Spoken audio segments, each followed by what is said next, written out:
What's up, guys? Welcome back to the channel. Today's episode is part of an open tag by Calhoun Knives. So thank you, Nate. This is going to be my 5 favorite non-case knives, which is that's a great open tag. I appreciate these open tags. I think they are a lot of fun. Gives us all something to talk about. So anyhow, Nate, appreciate your channel, man. Really cool channel. I enjoy watching all your videos. So stick around. Here we go. All right, guys, the first knife up here is this really cool Shapley hardware company, and the reason with a Stockman with a punch. I love a knife with a punch. They're a little more rare, like to have a knife with a punch. And I don't know. I just think it's a cool thing, especially on a Stockman type knife. And as you can see, this has these really pretty old celluloid handles, which, you know, they've got. You can see the cracks in there, the pin cracks in there, but I don't care. I just sometimes I just love a celluloid knife with these interesting, colorful patterns. Yeah, I've got a few different celluloid knives like this, and I always try and get different, you know, all the different little patterns that were around then. I just think they're really cool. A nice colorful break from some bone sometimes. So I've got it open because obviously this punch is hard to get out. The other blades aren't so hard to get out. And I think it says in the book that this was between 1920 and 1960. But it says 1940 to 1960 had only the main blade had the tang stamp. So, and that's in the Goins book. And I won't break out the book right now. I would like this to be a little bit shorter video. So it's possible that this is pre-1940, which, you know, they definitely had celluloid before then. It does remind me of a little bit later knife in some ways. But yeah, so I don't know. Between 1920 and 60, I sort of think it's a pre-1940, but maybe someone knows a little bit better specifically about this particular knife. One really cool thing on this guy is that, can you see here? It has, you can make out the etch. The etch is still, it's very faint, but you can see that Shapley hardware etch there. And I don't know, that's really cool. So Nate, I hope it's Nate. I've been calling him Nate at Calhoun Knives. Showed an old Shapley, and his is a very cool pattern and celluloid. So I thought I would show one of these celluloid, and I love this red and gold sparkle.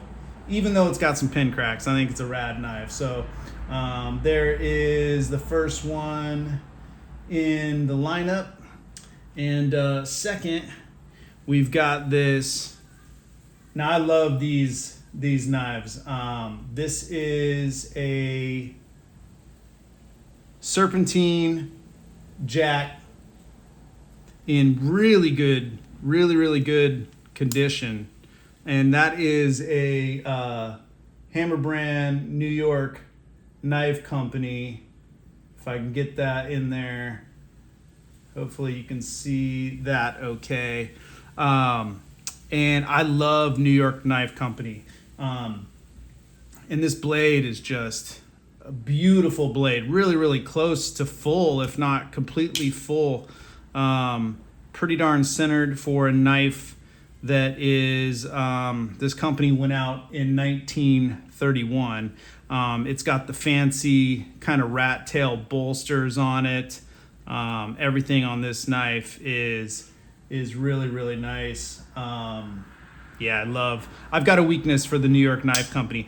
When I sold I had mentioned before that I sold a collection of knives, and the one knife that I really regret selling was a kind of a jumbo jack New York knife company that had an etch on the blade, and it just had the fattest spear blade you'd ever seen, and it was ebony. It was beautiful knife. But anyways, this is a New York Knife Company serpentine jack with the rat tail bolsters, pre 1931, and it's just in like really good condition.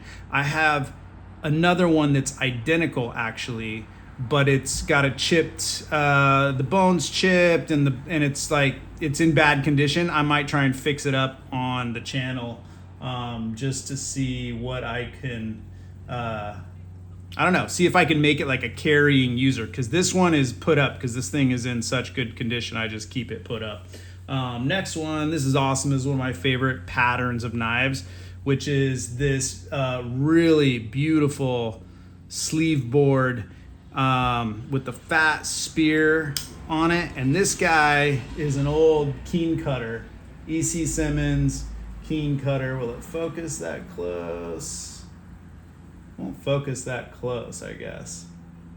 But you can see it there. And this thing just has the most gorgeous bone on it. Look at that bone. That is like deep groove, such good shape. And I love this. This is a sleeve board. I don't know, I saw somewhere, someone didn't know what a sleeve board was. I bet you guys all do, but it's basically like the old ironing boards that would fold out of the wall, or just any ironing board. Like an addition to it was a smaller board that looked like a sleeve, and you put it in your shirt sleeves and you iron them. Anyways, this is a sleeve board, Keen Cutter with that bone is, I don't know, man. That bone really does it for me, and so does the blade shape. The Tang stamp on this secondary blade's a little bit stronger, but this thing's just in great shape. I mean, it's been cleaned, not by me, but I really like that knife. So that old Keen Cutter gets me. I like these really old knives, man. All right, and the next one is just kind of like a more simple, old school jackknife. This was in bad shape when I got it, actually, and I cleaned this up, sanded down everything, a little bit of gap there, but you know, this is a pre-1926, but the ebony, you know, I think there might be a very fine little pin crack starting on it, but this ebony, after I sanded it down to like 5,000, is just, this is the softest, smooth, like this. So it's so wonderful just to touch. I mean, this is really a well-made knife. And this guy's is a Miller Brothers. Miller Brothers has an incredible history if you dive into some of these old knives. Casey at Cawthon Cutlery had found one that was broken, and he was wondering about it. Anyways, this is a Miller Brothers. Now, I collect these because my wife's maiden name is Miller, and I don't know, my father-in-law has a brother. They're Miller Brothers. They're in business together. It just kind of reminds me of this stuff. But Miller Brothers was responsible for lobbying, I believe it was President Taft, to implement some really hardcore tariffs I don't know what year it was, whenever Taft was, I believe it was the late 1800s. And because all the knives were coming in from Sheffield and we couldn't make them here as cheap as they could. So America was flooded with Sheffield knives. If I'm pretty sure my history is correct here. And the Miller Brothers lobbied the government to implement tariffs so that the cutlery manufacturing in the United States absolutely took off after this. So like this, but they went out of business in 1926. And this knife, I tried to do my best on the blades. It's fairly full, but I didn't do a great job getting the scratches and whatnot out. But this knife is really, really cool, and it's very historically significant.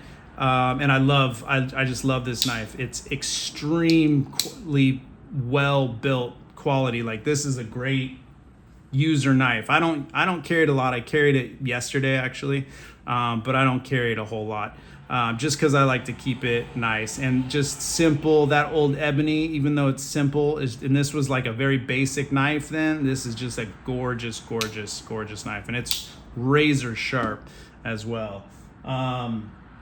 Okay, and last but not least, I gotta throw in a Northfield Knives.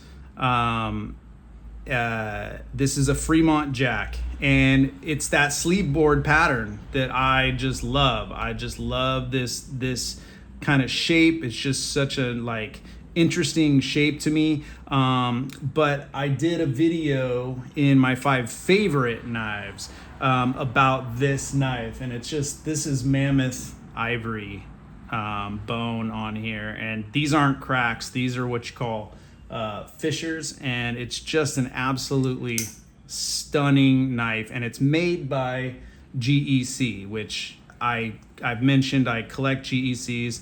Northwoods is a company that that hires GEC to make some of their designs and knives, and this is an amazing knife. But I got this because my wife got a drop, which is, these knives come out very, very limited. They go on a website and they sell out in about 30 seconds or a minute or whatever. And I wasn't able to get one, but she was able to get one for me. And this is just one of the I will never get rid of knives, and one of my 5 favorite, other than a case knife. And it's that I just love this pattern. So these are my 5 favorite non-case knives. And I want to thank Nate, God, I hope his name's Nate, at Calhoun Knives, Calhoun Cutlery, for starting this tag, because it's great, and it gives us guys something to chat about. So if you know anything about that Shapley, about the dates on that tang stamp, let me know. I've looked in a few books. Seems to me it would be pre-1940, but it could be up to 1960 as well. All right, guys. Hope you liked this, and I look forward to seeing more of you guys' videos. All right, take it easy.